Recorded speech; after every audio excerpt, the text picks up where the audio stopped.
Assalamualaikum warahmatullahi wabarakatuh. Perkenalkan, nama saya Ilham Manzis dengan NPM 2335954 dari kelas 6E. Kali ini saya akan membahas materi bab 6, yaitu tentang navigation era atau enter the export router. Nah, untuk pencapaian pembelajaran kali ini, itu kita akan menganalisis pergeseran paradigma dari imperative routing, rect navigation ke file-based routing atau export router.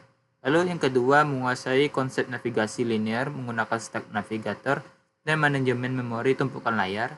Lalu yang ketiga itu merancang navigasi paralel yang efisien dengan menggunakan tabs dan persistent layoutnya atau layout .txt. Lalu yang keempat, kita mengimplementasikan rute dinamis atau dynamic routes untuk menangani data variabel menggunakan slug. Lalu yang terakhir itu kita akan menerapkan strategi deep linking otomatis untuk menghubungkan aplikasi dengan ekosistem web internal. Oke, masuk yang pertama, yaitu kita membahas tentang file based routing the next DTJS for mobile. Nah, untuk selama bertahun-tahun navigasi dalam pengembangan aplikasi React Native itu didominasi oleh pendekatan imperatif yang dikenal sebagai React Navigation. Nah, dalam pendekatan lama ini, developer harus mendefinisikan struktur navigasi secara manual. Dalam satu file JavaScript raksasa, mengimport setiap layer satu persatu dan menyusunnya dalam objek konfigurasi yang rumit. Nah, bayangkan kamu ingin membangun rumah tetapi alih-alih memiliki dana yang jelas. Kamu harus menulis daftar instruksi teks panjang tentang bagaimana setiap kamar terhubung satu sama lain. Seiring membesarnya aplikasi, file konfigurasi router ini berubah menjadi spaghetti kode yang mengerikan, penuh dengan ratusan baris import dan logika bersarang yang sulit dilacak. Nah, jika kamu salah mengetik nama rute di satu tempat saja, aplikasi bisa crash tanpa peringatan yang jelas, membuat proses debugging menjadi mimpi buruk. Namun, angin segar perubahan telah tertiup dengan kedatangan export router yang membawa paradigma file-based routingnya ke dunia mobile. Nah, konsep ini bukanlah baru bagi mereka yang pernah menyentuh pengembangan web modern dengan Next.js. Tapi di dunia native ini adalah revolusi. Idenya sangat sederhana namun brilian. Struktur folder di dalam proyekmu adalah navigasi aplikasimu. Nah, kamu tidak perlu lagi mendefinisikan rute secara manual. Cukup buat file bernama home.tsx di dalam folder app dan secara otomatis rute.home itu tercipta. Ini seperti sistem pengasapan digital di komputermu. Nah, jika kamu membuat folder baru atau jalur patch ke folder itu otomatis terbentuk tanpa kamu mendaftarkannya ke sistem operasi. Nah, kelebihan utama dari sistem ini itu adalah intuitive mappingnya atau pemetaan yang intuitif antara apa yang kamu lihat di struktur file dengan apa yang ditampil di layar. Nah, jika kamu melihat file app setting .txt, maka kamu langsung tahu bahwa layar ini bisa diakses melalui URL setting _profile. Nah, tidak ada lagi tebak-tebakan atau pencarian nama variabel navigasi yang membingungkan di seluruh basis kodenya. Nah, struktur visit file menjadi single source of truth memaksa developer untuk menjaga kerapian organisasi folder sejak awal. Nah, jika struktur folder kamu berantakan, navigasi aplikasimu juga akan berantakan. Sehingga export router secara tidak langsung mengajarkan disiplin dan arsitektur yang baik. Nah, selain itu, export router membawa konsep universal links ke tingkat yang lebih tinggi, menjadikan setiap layar di aplikasimu memiliki alamat URL yang valid secara default. Nah, di React Navigation lama, membuat setiap layar bisa diakses lewat URL membutuhkan konfigurasi tambahan yang sangat teknis dan membosankan. Dengan export router, karena setiap file sudah mematahkan dirinya ke sebuah path, fitur ini hadir secara gratis dari kotak. Ini berarti aplikasimu siap untuk berjalan di web. Dengan navigasi URL yang berfungsi penuh tanpa usaha ekstra, batas antara aplikasi natif dan website menjadi semakin kabur, memungkinkan kita membangun satu basis kode yang benar-benar lintas platformnya. Nah, perubahan paradigma ini juga menghilangkan sejumlah besar boilerplate kode atau kode basi yang repetitif. Dulu kita harus mengimpor create stack navigator, membungkus aplikasi dengan navigation container, lalu membuat komponen stack screen berulang-ulang. Nah, sekarang semua kerumitan instalasi itu ditangani secara otomatis oleh export router di balik layar. Kamu bisa langsung fokus membuat konten layar atau screen tanpa pusing memikirkan bagaimana layar itu didaftarkan. Nah, ini akan mempercepat waktu pengembangan secara gratis. Memungkinkan kita untuk melakukan prototyping fitur baru dalam hitungan menit, bukan jam. Nah, tentu saja bagi veteran React Native, transisi ini mungkin terasa aneh pada awalnya karena hilangnya kontrol manual yang biasa mereka miliki Rasanya seperti pindah dari mobil transmisi manual atau rack navigation ke mobil listrik otonom atau Explorer. Nah, kamu mungkin merasa kehilangan kendali atas mesin, tetapi perjalananmu menjadi jauh lebih mulus dan efisien. Nah, Explorer ini sebenarnya dibangun di atas fondasi rack navigation yang sudah teruji.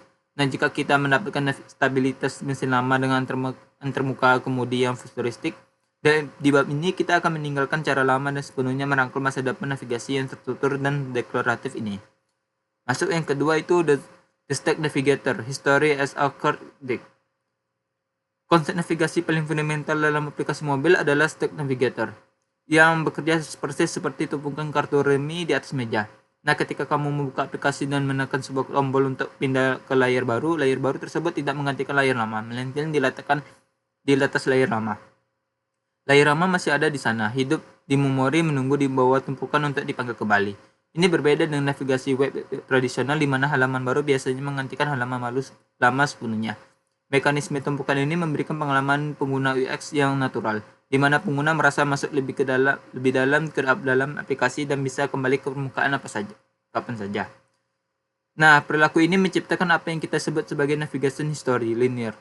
Setiap kali pengguna melangkah maju, sejarah perjalanan mereka bertambah satu lapis. Tombol back di pojok kiri atau gesture swipe di iOS atau Android berfungsi sebagai perintah pop yang mengambil kartu paling atas dan membuangnya sehingga kartu di bawahnya terlihat kembali. Karena layar sebelumnya tidak pernah dihancurkan, statusnya tetap terjaga. Teks yang sudah diketik di form layar sebelumnya tidak akan hilang saat penggunanya kembali. Ini adalah fitur krusial yang membedakan aplikasi natif berkualitas tinggi dengan situs web yang sering merefresh halaman saat tombol back ditekan. Namun, manajemen memori pada Stack Navigator adalah pedang bermata dua yang harus diwaspadai oleh setiap developer. Jika kamu terus-menerus melakukan push layar baru tanpa pernah melakukan pop, tumpukan kartu itu akan menjadi sangat tinggi hingga memakan habis RAM perangkat. Bayangkan pengguna yang masuk ke detail produk A, lalu klik produk B, lalu produk ke C, dan seterusnya hingga 50 kali. Nah, 50 layar tersebut akan menumpuk di memori. Oleh karena itu, kita harus bijak menggunakan metode navigasi. Nah, gunakan pos untuk masuk ke lebih ke dalam, tapi gunakan replace atau reset. Jika kita ingin mengganti konteks sepenuhnya, replace akan menukar kartu teratas dengan kartu baru tanpa menambah tinggi tumpukan. Nah, di Explorer itu, penggunaan navigator didefinisikan secara deklaratif di dalam file garis bawah layout.txt.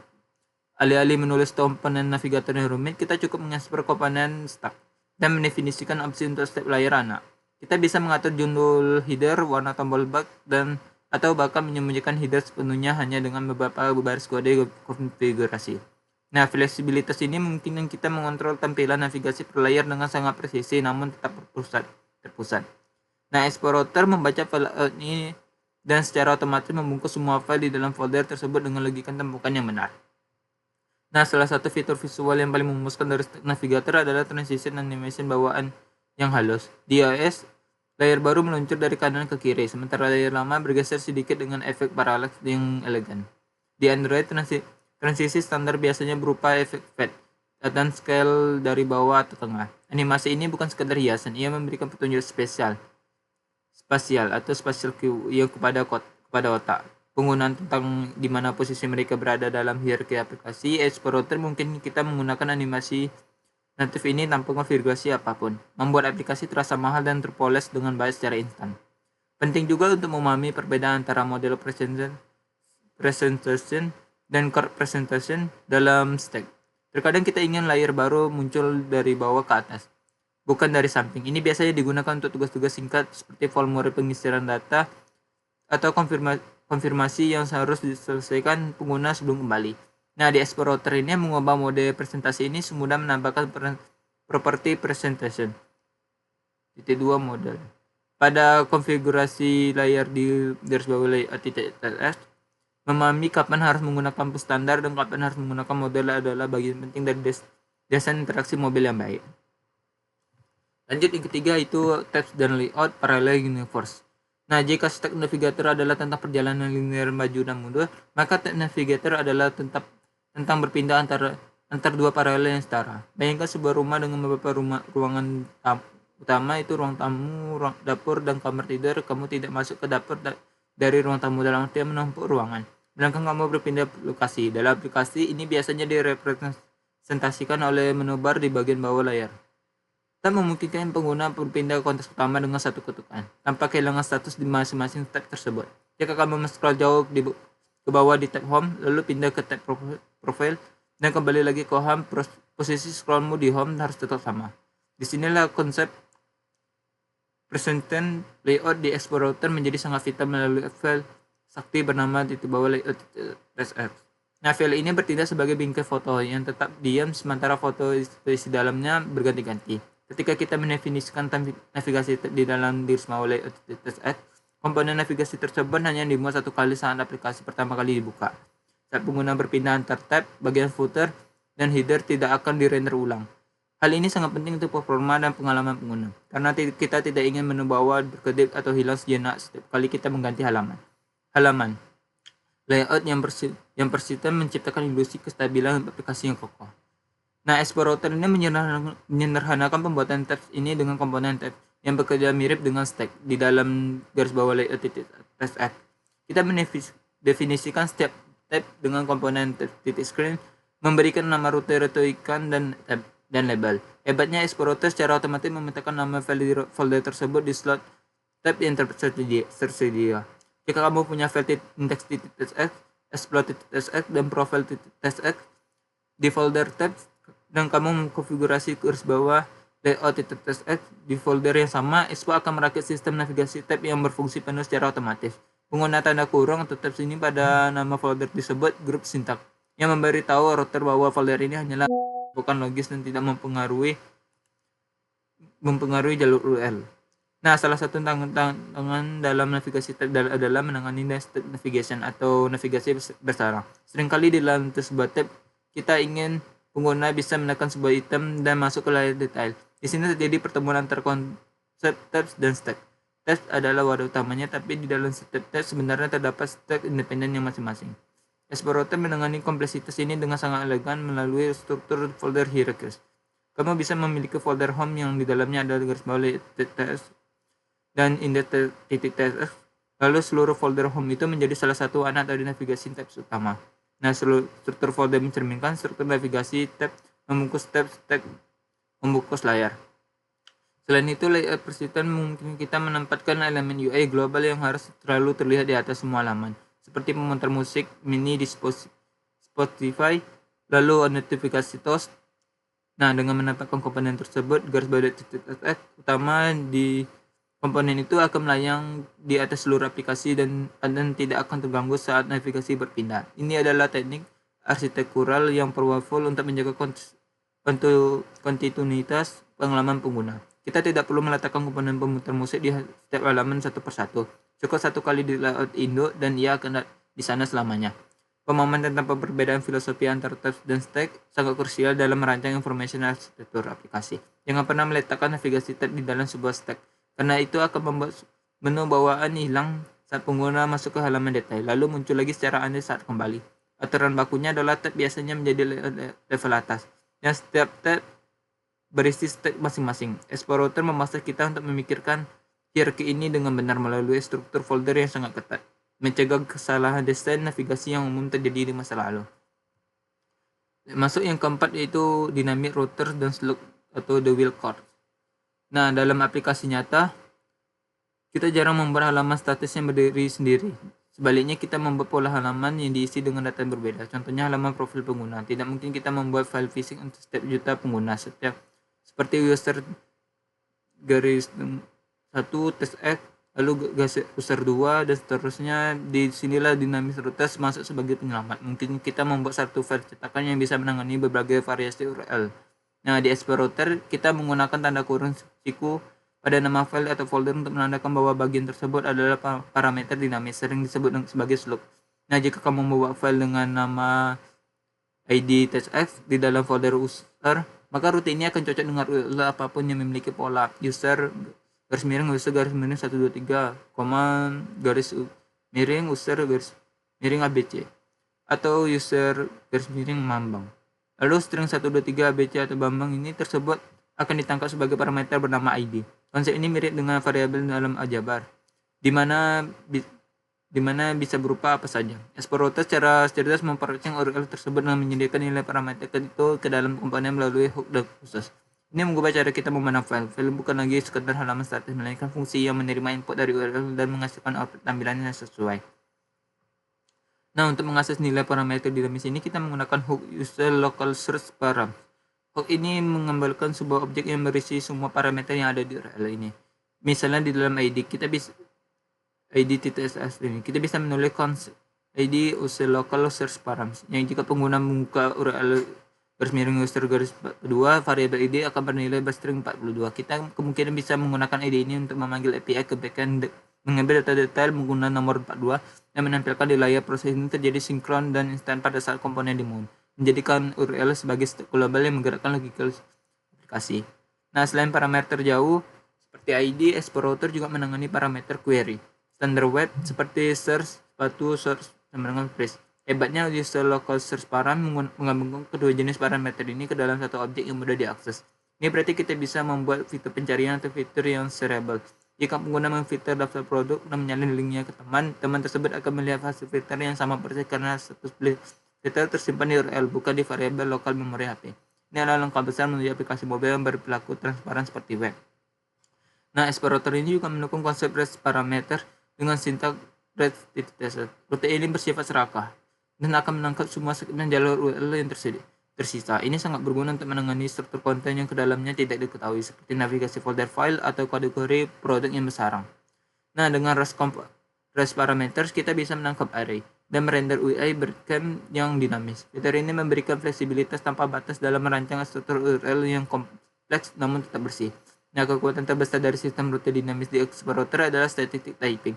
Explorer mampu menggenerate tipe data untuk semua rute di aplikasimu secara otomatis. Artinya, jika kamu mencoba navigasi ke rute tanpa menyertakan ID, TypeScript akan memberikan garis merah error bahkan sebelum kamu menjalankan aplikasi. Fitur type routers ini adalah jaring pengaman yang luar biasa, mencegah broken link untuk navigasi yang mengarah ke halaman kosong di dalam aplikasi. Kombinasi fleksibilitas look dan keamanan tipe data menjadikan pengembangan fitur damage jauh lebih aman dan menyenangkan. Lanjut, yang kelima itu deep linking atau the wormhole. Deep linking adalah konsep yang sering dianggap mistis dan sulit oleh banyak pengembang mobile, namun sangat vital untuk penemuan aplikasi secara sederhana.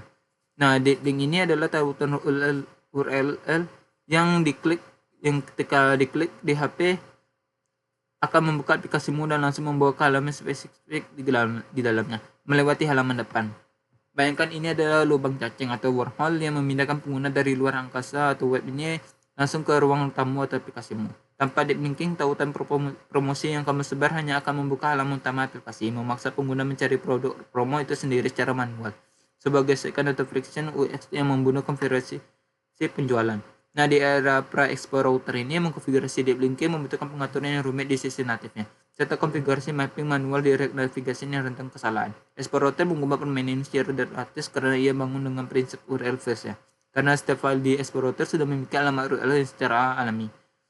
Deep linking menjadi fitur yang aktif secara otomatis. Kamu hanya perlu mendaftarkan skema URL aplikasimu, dikonfigurasi, dan boom, tautan ini akan langsung membuka halaman identitas di aplikasimu tanpa kode tambahan apapun. Ada dua jenis utama deep links yang perlu dipahami, yaitu custom schemes dan universal link atau app links. Itu custom scheme itu menggunakan protokol buatan sendiri seperti Gojek atau Spotify. Ini mudah diatur tetapi memiliki kelemahan, yaitu jika aplikasi belum terinstall, tautan akan error. Solusi yang lebih modern adalah universal links yang menggunakan domain web standar. Nah, keajaibannya adalah jika aplikasi terinstall, sistem operasi akan membukanya langsung di aplikasi. Jika tidak, ia akan membuka website di browser sebagai cadangan. Nah, Explorer ini mendukung kedua metode ini dengan mulus, memberikan fleksibilitas strategi marketing yang maksimal. Nah, implikasi dari linking ini yang mudah ini sangat besar bagi strategi user acquisition dan retargeting. Tim marketing bisa mengirim notifikasi push yang berisi tautan spesifik ke halaman keranjang belanja yang tertinggal. Saat pengguna mau mengetahui notifikasi tersebut, Explorer akan memprosesing URL, menyantumkan parameter yang diperlukan, dan menarikkan pengguna tepat di depan tombol bayar. Ini menghilangkan hambatan kognitif dan meningkatkan komunikasi transaksi secara signifikan. Aplikasi bukan lagi pulau terkecil, melainkan bagian dari jaring laba-laba internet yang saling terhubung.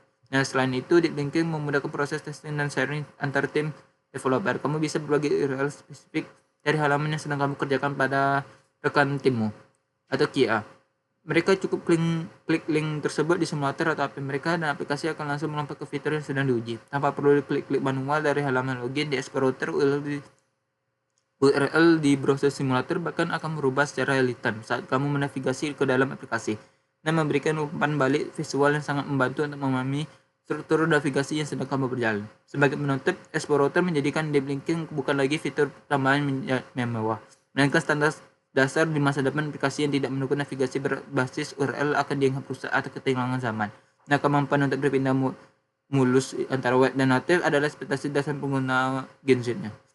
Dengan menguasai Explorer, kamu tidak hanya membangun aplikasi, kamu membangun ekosistem digital yang terintegrasi, di mana pintu masuk ke aplikasimu terbuka lebar dari segala penjuru internet. Lanjut yang keenam itu integrasi keislaman, the path of guidance. Dalam bab 6 ini kita akan mempelajari bahwa aplikasi hebat sekalipun tidak akan berguna jika penggunanya tersesat. Jika kita membutuhkan router dan sistem navigasi yang jelas agar pengguna bisa berpindah dari satu halaman ke halaman hingga mencapai tujuannya. Nah, konsep navigasi ini sangat relevan dengan perjalanan spiritual seorang muslim. Yang pertama, routing dan konsep Sikratil Mustaqim. Fungsi utama Explorer adalah memastikan URL atau membawa pengguna ke halaman beranda, bukan ke halaman error. Router adalah petunjuk jalan. Tanpa konfigurasi router yang benar, aplikasi akan kehilangan arah. Nah, dalam Islam kita menyadari bahwa manusia mudah tersesat tanpa petunjuk. Oleh karena itu, minimal 17 kali sehari dalam sholat kita berdoa meminta routing yang terbaik. Tunjukkanlah kami jalan yang lurus. Siratal Mustaqim, Quran surah Al-Fatihah ayat 6. Nah, Al-Quran adalah file based router kehidupan kita. Strukturnya sudah ditentukan oleh Allah SWT.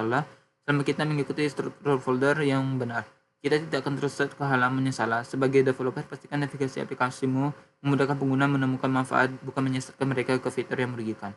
Lanjut yang kedua itu Stack Navigator dan konsep musahabah. Nah, Stack Navigator ini bekerja dengan menumpuk layar.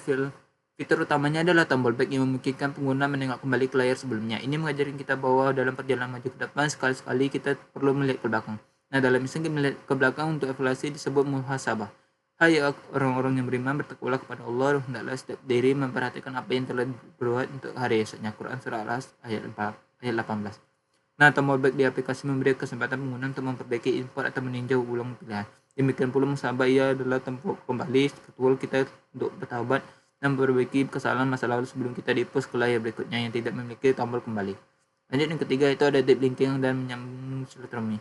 Jika kita belajar tentang deep linking, sebuah mekanisme di mana tautan dari luar biasa menembus langsung ke bagian dalam aplikasi. Ini adalah tentang konektivitas dan menghilangkan hambatan akses. Teknologi mengingatkan kita pada pentingnya silaturahmi. Seorang mukmin tidak boleh mengisolasi diri, ia harus bisa terhubung dengan masyarakat. Nah, barang siapa yang ingin dilampungkan rezekinya dan diperpanjang umurnya, maka hendaklah ia menyambung tali silaturahmi. Hadis riwayat Bukhari dan Muslim. Deep linking ini memudahkan orang masuk ke dalam aplikasi kita, maka seorang muslim pun harus seperti deep link, memudahkan orang lain untuk masuk ke dalam kebaikan terbuka dan tidak membuat tembok penghalang yang menyulitkan orang lain untuk berinteraksi dengan kita. Oke, yang terakhir ini ada rangkumannya. Nah, berikut yang pertama di situ ada file based routing atau the next.js file. Nah, di dalamnya itu adalah folder sama dengan URL. Di Explorer, foldermu adalah navigasimu. Buat file home.css di folder HPP dan rute home otomatis mirip framework next.js di web. Lalu ada single source of truth. Tidak ada lagi file konfigurasi router raksasa yang membingungkan. Navigasi ini menjadi intuitif dan terorganisir sesuai lokasi file. Lanjut yang kedua ada Stack Navigator. Nah, di dalamnya itu ada push dan pop. Layar baru ditumpuk di atas layar lama dan tombol kembali membuang layar ke atas. Lanjut itu ada memory warning. Hati-hati menumpuk layar terlalu banyak layar tanpa pernah dibersihkan. Bisa memakan RAM, gunakan router replace jika tidak perlu kembali ke layar sebelumnya. Yang ketiga itu ada tabs dan persistent layout. Nah, di dalamnya itu ada garis bawah layout. Itu file sakti yang bertindak sebagai bingkai tetap. Saat berpindah tab, header dan footer tidak merender ulang, menjaga performa dan kestabilan visual. Nah, lanjut ada hierarki, itu aturan bakunya adalah teks membungkus teks jangan terbalik. Lalu yang keempat ada dynamic routers dan slope. Itu di dalamnya ada synthetic IDTSS, itu gunakan gurung siku untuk membuat rute dinamis. Lalu ada use local search params, itu hook untuk menangkap data parameter di URL tersebut agar bisa dipakai memanggil API. Yang terakhir itu ada deep linking. Di dalamnya ada URL first Karena explorer berbasis URL, deep linking aktif secara otomatis. Link My App produk tooling ini akan langsung membuka halaman detail produk nomor 5. Melewati halaman depan sangat vital untuk marketing dan sharingnya. Oke, sekian dari pembahasan materi bab 6 kali ini. Kalau ada yang salah kata, mohon dimaafkan. Wassalamualaikum warahmatullahi wabarakatuh.